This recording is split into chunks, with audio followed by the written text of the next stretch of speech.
Hot and humid air is going to stick with us tomorrow. That's why these heat advisories are out for much of the area. Plus, I'm watching storm chances overnight. Latest coming up. Plus, a mutual aid group in Joplin hosts a fundraiser for summer supplies. Also, we'll take you to the Miami Senior Center for a summer shopping bash, and thousands expected to take to the streets today for March for Our Lives rallies. You're watching the KOAM News at 9, and it starts right now.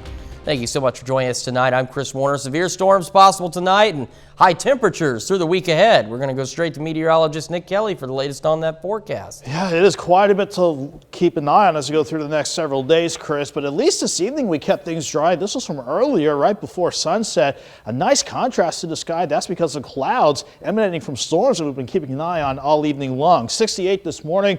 But a high of 92, and that humidity is back in charge. That certainly pushed things close to 100 across much of the area in terms of what it feels like against your skin. Everybody's got to deal with these heat advisories again tomorrow until 8 o'clock going into Sunday evening. That's because hot and humid, yeah, we'll do that all over again for sure tomorrow. But in the short term, I'm watching this severe thunderstorm watch clipping a good portion of southeast Kansas until 1 a.m. It's all because of this cluster of thunderstorms that fired up near the Kansas-Nebraska line. It's continuing to push toward the south. So this is something I'm watching as we go through the course of the night. A chance that these could pack a punch, with wind and hail being the biggest issues, not to mention heavy rainfall. Once we get past 1, 2, 3 a.m., those chances of rain clear out, and we're mainly dry for tomorrow, but we'll go from 74 in the morning, Chris, to highs back in the mid-90s, and we'll see if this holds through the rest of the week ahead here in a few. All right, Nick, thank you. Well, Food Not Bombs is a mutual aid group in Joplin that aims to help out the area's houseless community. Everything they supply comes from members of the group. As we approach summer, they're in need of more supplies. On Saturday, they held a fundraiser at Old Broadway Club to be able to get those supplies, such as hydration packets, water, and other needs.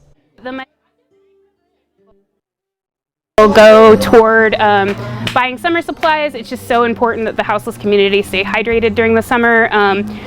We will buy the electrolyte packets just so there's no fatalities this summer from dehydration. Anyone in attendance could also bring a bag of non-perishable food items to be entered into a drawing for a $50 gift card. In Miami, the Four States Crafters Group held an event today for vendors at the Miami Senior Center. The goal is to give people in the community a chance to come together through shopping while giving vendors an opportunity to sell their goods. Some items there included custom clothes, jewelry, and sculptures. It brings the community together. Getting the community out and bringing everybody together is a real important thing. The event had over 15 different vendors.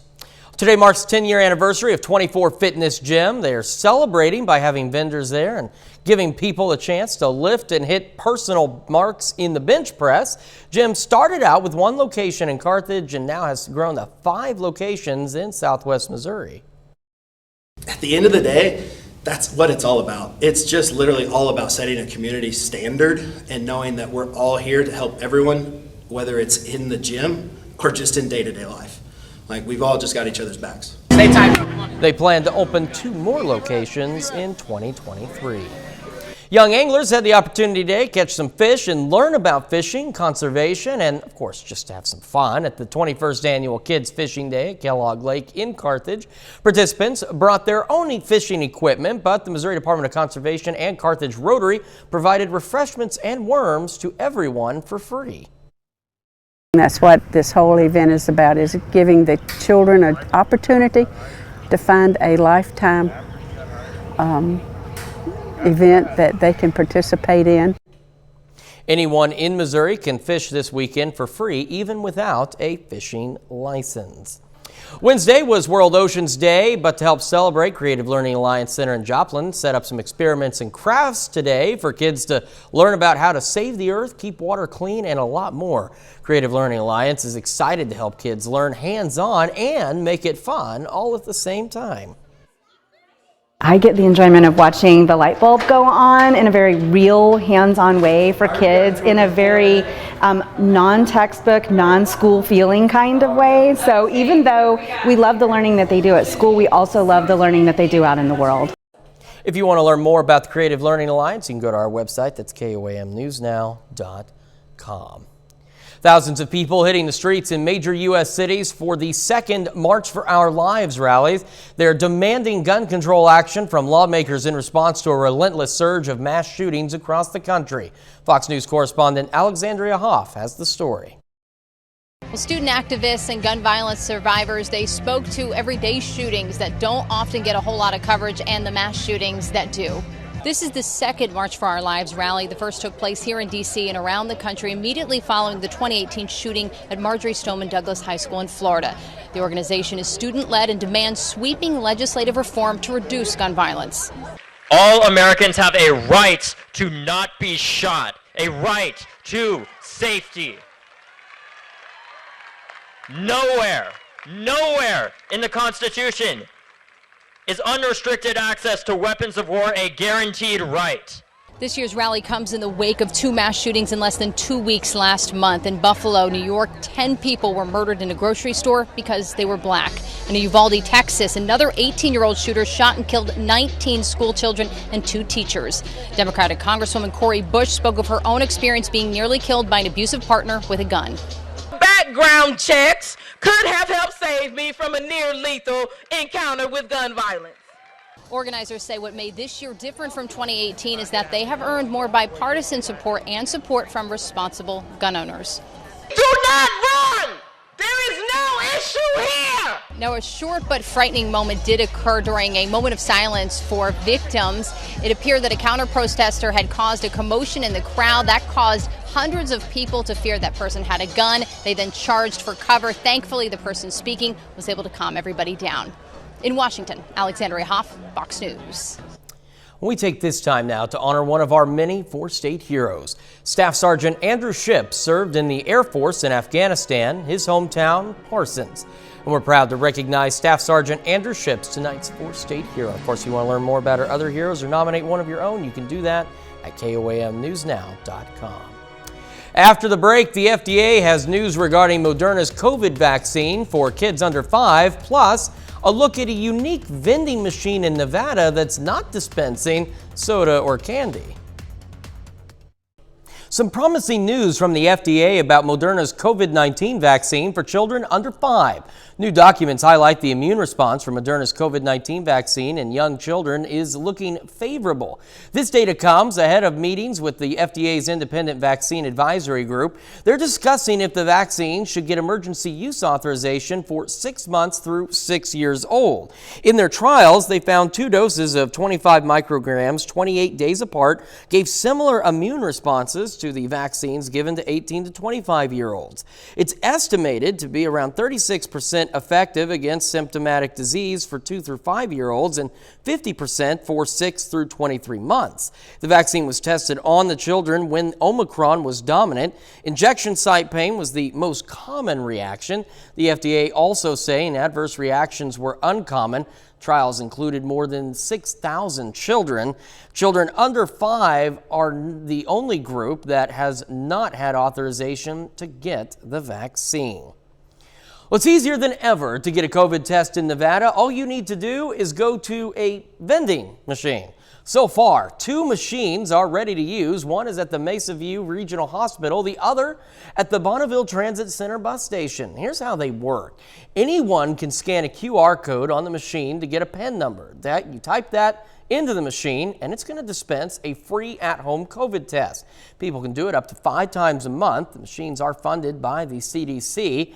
Health experts say they can help overcome barriers to testing like appointment making, payment, and location.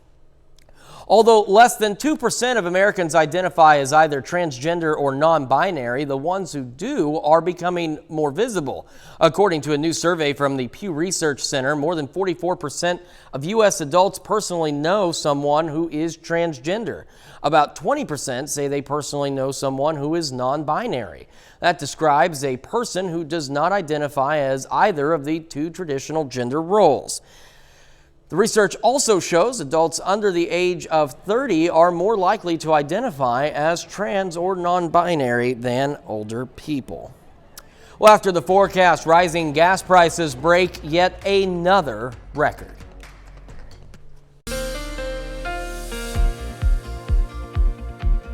We had a downright hot and humid day all across the area. That's going to continue for sure tomorrow, but in the shorter term, we're actually keeping an eye on a cluster of storms that's trying to make a run for some parts of southeast Kansas. You can see the severe thunderstorm watch in the orange, mainly west of US 69 until we hit 1 o'clock going into your early Sunday morning. That watch is out because of this cluster of storms that really fired up fast earlier this evening across the Kansas-Nebraska line. This has been steadily tracking toward the south. And at times, we have had reports of high wind gusts, some large hail, and even at times around Marysville near Manhattan, a couple tornado touchdowns, and it is trying to do the same with a tornado warning barely clipping northern parts of Greenwood County. You can see before we zoom in on that, everybody else is looking quiet for now with all this reflectivity just picking up on the clouds from all these storms, and you can see them from quite a distance away. But in the shortest term, here's your severe thunderstorm that I'm watching closely. A broader severe thunderstorm warning clipping the northern half of Greenwood County. That is going to continue for quite some time. But I will tell you, this storm is moving to the south. It's been varying with its speed. Sometimes 30 to 40 miles per hour, but with the way the Weather Service and I are looking at this is trying to move toward the south at about 50 miles per hour, maybe a little bit toward the southeast as well. So if we take that at face value, track that out, it could be near, let's say, Eureka just before the top of the 10 o'clock hour, Yates Center by 10:12, Twin Grove by 10:26, Buffalo, Fredonia, and Howard between 10:30 and 10:50. We'll just have to see if this can hold together on its own, because we are seeing some outflow coming out from the storm. Sometimes when you see that, the storm wants to start weakening. So that's something I'm definitely watching as we go through the next couple of hours. But everybody's going to have to deal with this for tomorrow. Heat advisories across the entire area to take us through the end of our weekend. Right now, though, it's quiet in Joplin, but warm and muggy. 83 degrees. It feels like 90 with those dew points still pretty high.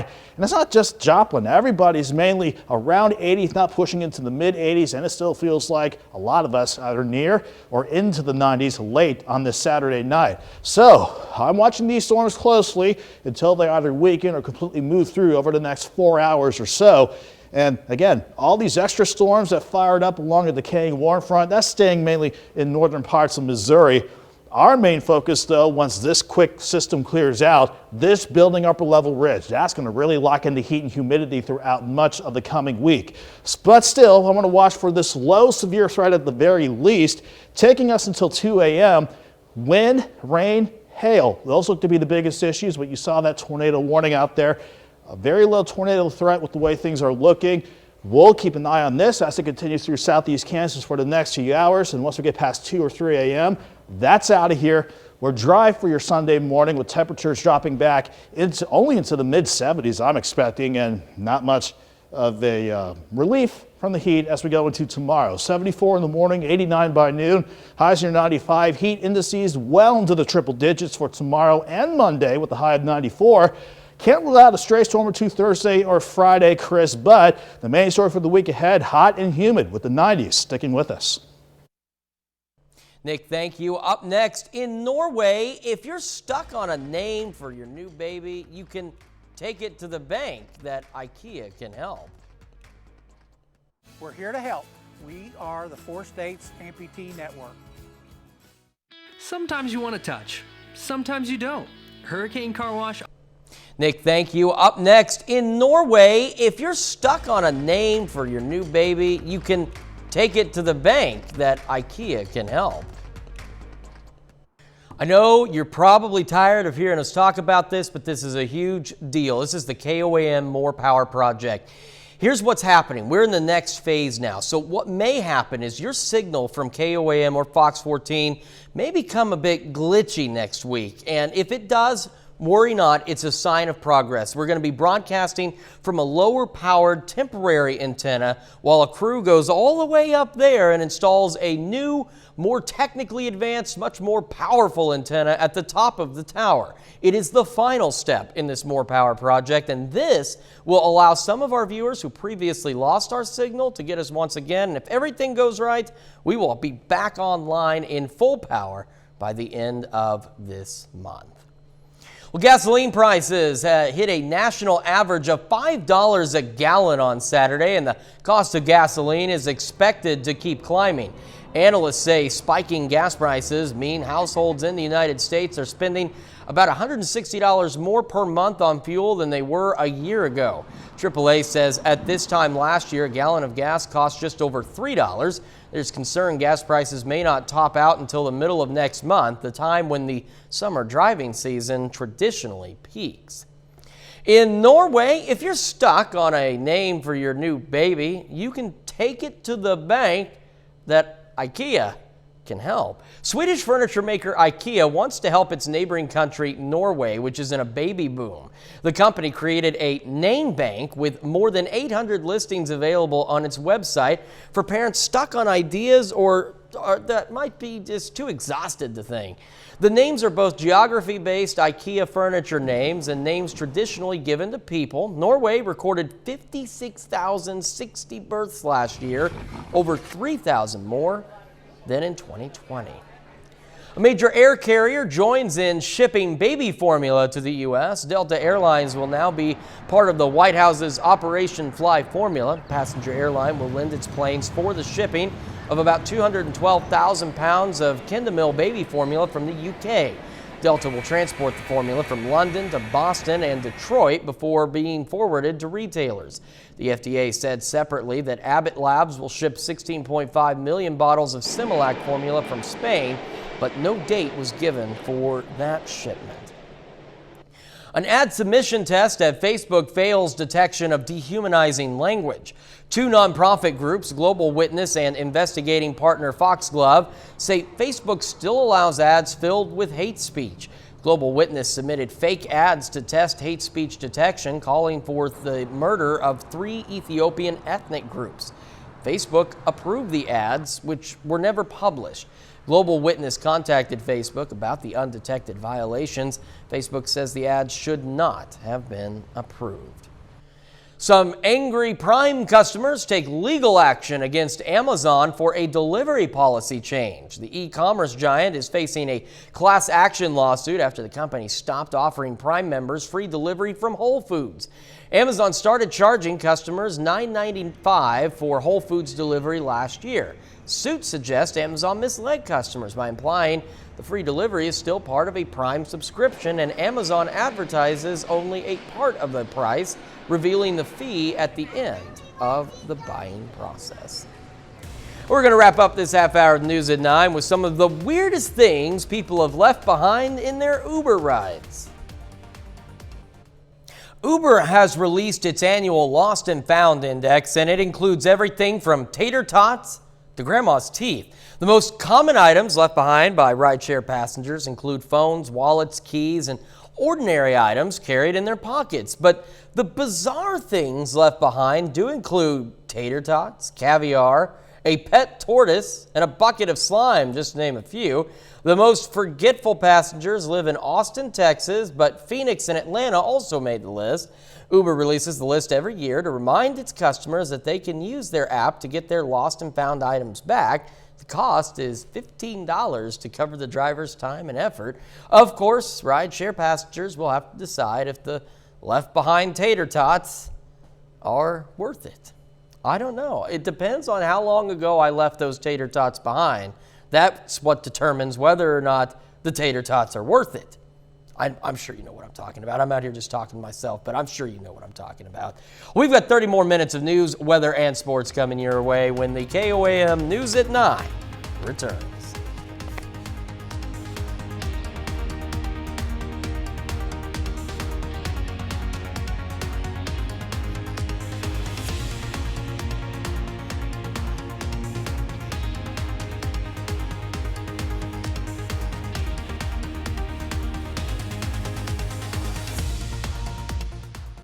Right now at 9:30, a girl in St. Louis is shot in the head following an attempted robbery. Plus, an Alabama man whose fiancée died is convicted and fined for littering. Also, a judge allows a lawsuit against a prominent lobbying group to proceed. And it's already beginning to feel like the dog days of summer in much of the West as a heat wave brings dangerous temperatures to parts of the region. I'm Christina Coleman in Los Angeles. More on that coming up. You're watching the KOAM News at 9, and it continues right now. Thank you so much for staying with us tonight.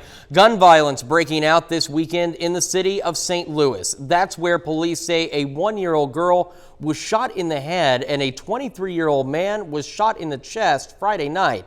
It happened in the city's Fairground neighborhood. Preliminary information suggests they were shot during an attempted robbery. The girl was taken to an area hospital in critical condition. Police say the man, who was also taken to a hospital, was, quote, barely conscious but breathing. Comes after 3 other people were shot, one fatally, in St. Louis in the past 24 hours. An Alabama man whose fiancee died is convicted and fined for littering over flowers on her grave.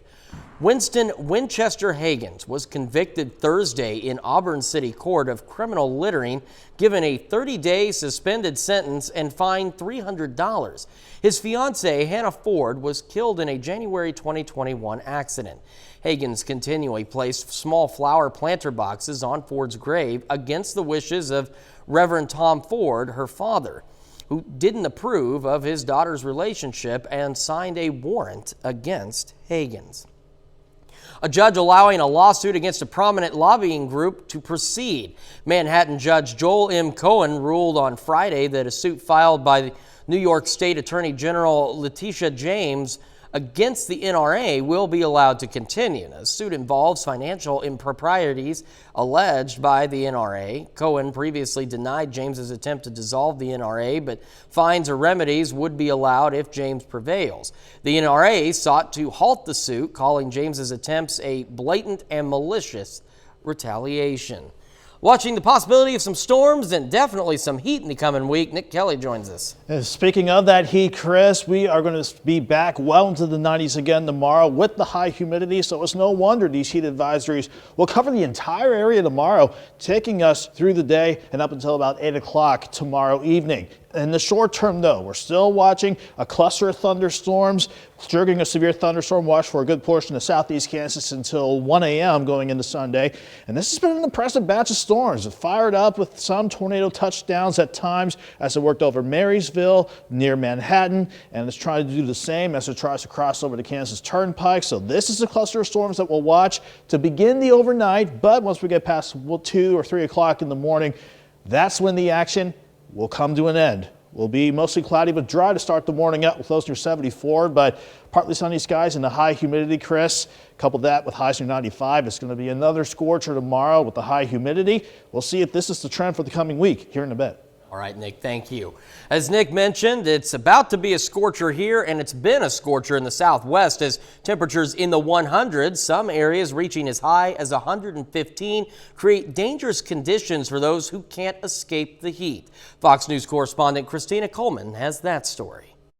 A brutal weekend to be outdoors in the southwestern U.S., where triple-digit temperatures are punishing anyone caught out in the sun. I remember being a kid and being able to run around barefoot in the summer, and now it's you can't if you wanted to. Excessive heat warnings in effect from Texas to California. Officials in Arizona closing several hiking trails during daytime hours. 3 people had to be rescued earlier this week after getting overheated. The Salvation Army stepping up in Phoenix, opening up cooling centers to help provide some relief. It's not just the homeless population that is in danger. We know that a lot of other people are also very vulnerable, including older adults, people on fixed incomes. Maybe they cannot have the AC running all day. The heat wave coming during extended drought conditions across the West. With still a month to go before peak wildfire season, crews are not taking any chances. We're going to go over their equipment, make sure those tires are pumped up, make sure the tanks are full of water and everything's running perfectly. In Texas, there's an added concern of the increased strain on the state's power grid. State officials don't want a repeat of widespread outages that happened during last year's deadly winter storm. These weather emergencies, extreme weather, is becoming more and more common and more of a new normal we have to get used to. And the prolonged heat is expected to stick around through the middle of next week. Reporting in Los Angeles, Christina Coleman, Fox News. Well, the Nevada midterms are heating up. Trump-backed Senate candidate Adam Laxalt is leading retired Army Captain Sam Brown in the polls. Meanwhile, Democratic Senator Catherine Cortez Masto is facing backlash for not mentioning the massive problem facing all Americans, inflation. Fox News congressional correspondent Asia Hasni has that story from Las Vegas. The Senate seat here in Nevada up for grabs is very important. It could shift the balance of power in the U.S. Senate, and GOP hopeful Adam Laxalt is making the rounds on the campaign trail in Las Vegas this weekend, fresh off a huge endorsement from former President Donald Trump and a huge show of support from Donald Trump Jr. Friday night, and he is hitting hard on inflation. Joe Biden pledged his voters that he was going to kill American energy independence, and that's exactly what they did. We are now $6 a gallon. We were 2 and change under President Trump. Laxalt is still leading in the most recent polling against retired Army Captain Sam Brown. The winner of the GOP primary will likely go head-to-head with incumbent Democratic Senator Catherine Cortez Masto. Republicans slamming her hard for not recently confronting inflation and rising gas prices, the top 2 issues for voters we've been talking with who wonder if anyone in Washington is listening to them. I only fill up like $20 every time. So I just carpool to go to work, just try to drive less. I'm luckier than most, but I am being cautious and watching what I'm doing, how I'm running my errands. And these are all challenges for incumbent Democrats here, like Representative Dina Titus of Nevada's 1st Congressional District. She is being primaried by Amy Vilela, who is endorsed now by progressive Senator Bernie Sanders. This as a growing number of both Democrats and Republicans here in Nevada are now switching to independent or unaffiliated voters to the point where that voting bloc is now the majority across the Silver State. In Las Vegas, I'm Aisha Hasni, Fox News. Coming up, we're going to take a look at Mercedes' first all-electric vehicle. Mercedes is taking a dip into the electric world with the creation of its EQS model, the first dedicated electric vehicle. Fox's Gary Gastelou has more. For the past half-century, the Mercedes-Benz S-Class has been the flagship of the brand's fleet and a showcase for its latest tech. And the new EQS proves that's going to continue into the future.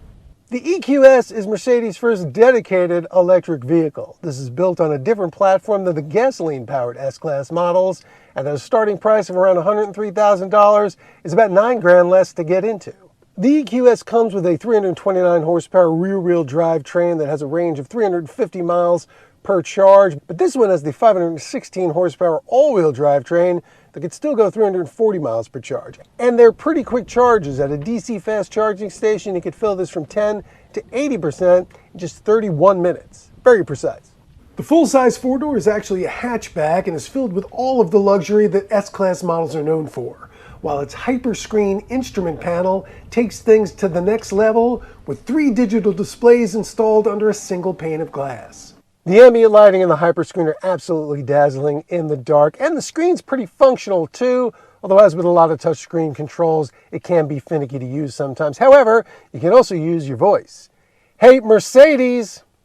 How may I help you? What's the weather? The weather is 73 degrees and cloudy in Brooklyn, New York. This comes standard with an air suspension system and computer-controlled shocks that give it an absolute magic carpet ride on any surface. And the EQS does something else pretty magical because it can essentially shrink itself. It has a 4-wheel steering system with rear wheels that can turn up to 10 degrees opposite from the fronts, which reduces its turning circle to that of a compact car's. The EQS also has a full suite of safety features, including automatic emergency braking and an adaptive cruise control with hands-on lane centering capability that can handle stop-and-go traffic. Another interesting thing about the EQS is that it has the lowest drag coefficient of any vehicle on the road today, thanks in part to that low, sleek nose, which unfortunately means there isn't enough room for a front trunk, or frunk as they're called, and the hood doesn't even open. So instead, they put this little pop-out drawer on the side you have to use to refill the windshield washer fluid, which is the only fluid you have to refill because electric cars don't need oil changes. But the EQS is definitely a big change for Mercedes-Benz. in the 2022 Mercedes-Benz EQS. Gary Gastelou, Fox News. Later on the news at 9, we're all familiar with Dijon mustard, but what about Dijon ice cream?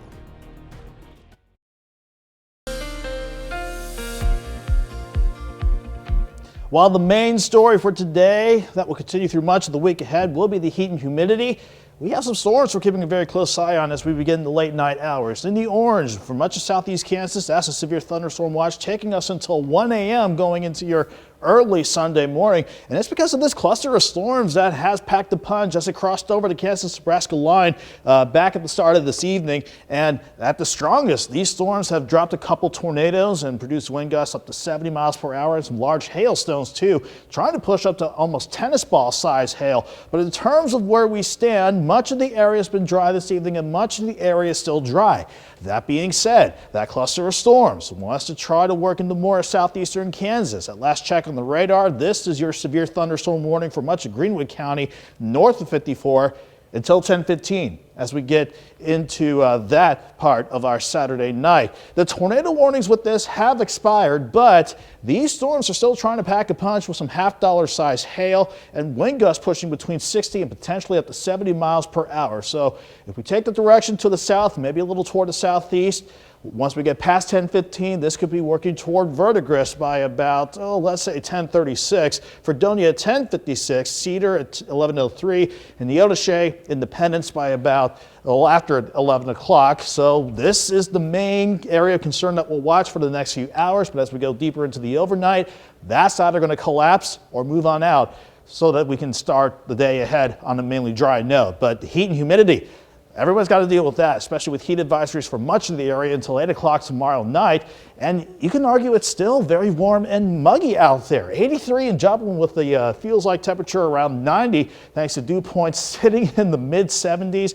And it's the entire area that's in the exact same boat. Lower to middle 80s as far as air temperatures go.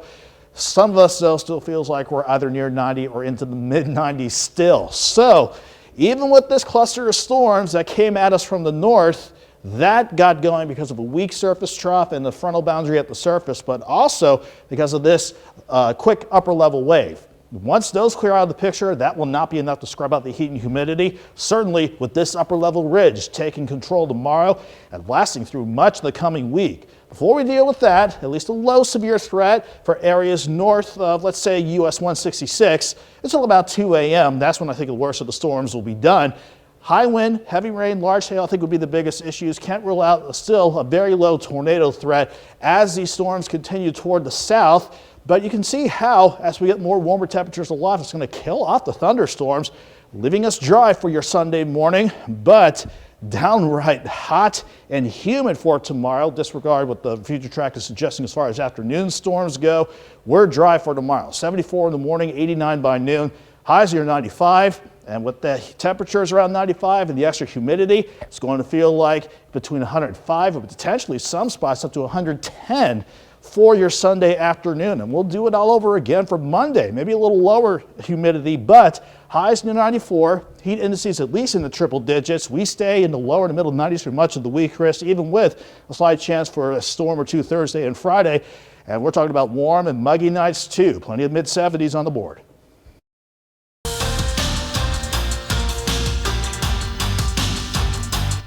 Pittsburgh Post 64 and Redbirds baseball meet today in pool play.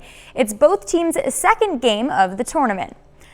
The Redbirds are 1-0 in pool play. The Patriots tied in their first game. Cooper Hamlin, really good behind the dish, gets the runner out at second for the third out. And then he picks off another at first. But the Redbirds get a few in the fourth. Christian Brock grounds out to the shortstop. Gage Chapman scores from third to extend the lead. Later in the sixth, Eli Miller hammers it deep to right center. And that's a triple. Sam Weller brings him in. He smacks it out to right. Miller scores, and the Redbirds top the Patriots 5-1. The Joplin Outlaws are facing Chillicothe on the road today, and what a start for Joplin. By the middle of the second, the Outlaws lead 6-1. The Mudcats, though, come back to tie it at 6 in the third. And that's all the baseball they will play tonight. The weather suspends the game. They will finish it the next time these two teams meet, which is in Joplin in the middle of July. Arkansas meets North Carolina in the Baseball Championship Super Regional. Game 1 here, Connor Noland locked in today. He tosses 6 2/3 shutout innings with 6 strikeouts. First run of the game comes in the 5th. Peyton Stovall goes deep over the fence in right center for a solo shot. Then Brady Slavens lifts it to center for a base knock. Zach Gregory scores. Arkansas leads 2-0. 7th inning now. It's Slavens again. He gets it through. Braden Webb, he'll be out at third, but Gregory comes home. Arkansas takes down UNC 4-1 for the series lead. The Sooners also still alive in the postseason. Oklahoma facing Virginia Tech in the Super Regional. Sooners won Game 1, but today Virginia Tech evens the series up, winning 14-8. A decisive Game 3 will be played tomorrow at noon. The St. Louis Cardinals snap a 3-game losing streak on Friday in their series opener against the Reds. The Cards won that one 2-0. Back in action tonight, looking for back-to-back wins. No score in the third. Tommy Pham rips a double down the line. 2 runners score. And a few batters later, Kyle Farmer lines one to left. Reds lead 3-0. In the 8th, Cardinals down by 3. Tyler O'Neill smacks it in the gap in center. That cuts the Reds' lead to 1. And then St. Louis down to its final out here with 1 runner on. Tommy Edman comes up big. That ball is gone. Walk-off 2-run shot for Edman, his first career walk-off homer. Cardinals win 5-4. Kansas City looking for their 4th straight win tonight. Baltimore spoils that. Orioles win 6-4. The series finale is tomorrow at 1:10. That's it for sports. We're right back after this. Pardon me, but do you have any Grey Poupon ice cream? Yeah, that's right. I'm not just being silly. The famed Dijon mustard brand is now available for a summer treat. New York-based Van Leeuwen Ice Cream's newest collaboration is with the French brand. The Grey Poupon with salt and pretzels is one of 5 flavors included in their summer-inspired launch. Now, the other 4 are Summer Peach Crisp, Honey Cornbread with Strawberry Jam, Espresso Fior di Latte Chip, and Campfire S'mores. Previous flavors included a Popeye-themed spinach and a Kraft macaroni and cheese. You can get the new Grey Poupon flavor at Walmart for a limited time. So if you're craving some frozen mustard, you can go down to Walmart and grab you some. Are you craving any frozen mustard? Or you could just not. I'm with you on that. Kind of like the spinach flavor. It's weird enough that they put out the mac and cheese flavored ice cream, but yeah, I was wondering, like, I just never know how they come up with all these bizarre flavors. I really don't know where they come up with the flavor. You know, I think the same thing like with scents. Like, you can buy those nice little scent diffusers for your house. How do you capture the scent of ocean breeze? What does that even smell like? I don't know. How do you figure that out? How do you make that? I think like Bath and Body Works, though, they've got the cinnamon rolls or anything cinnamon down pat. That just makes me crave something sweet nonstop. Oh, I know. There's certain ones that just as soon as I walk in the house, I've got to eat. Yeah. I need to eat right now. You may want to... there's no good transition there. We've got some storms possible. Yes, it's going to try and clip parts of southeast Kansas through the start of the overnight, but once we get past 2 or 3 a.m., we're going to be done with the rain chances, but it is not going to scrub out the heat and humidity. We'll be back in the mid-90s tomorrow. Heat indices easily into the triple digits, and that's a trend that's going to continue at least to start next week out, Chris. Certainly, once the storms clear out, time to hit the pool. Nick, thank you so much. That's our time for now. We'll see you back here tomorrow night. Thanks for making us part of your night.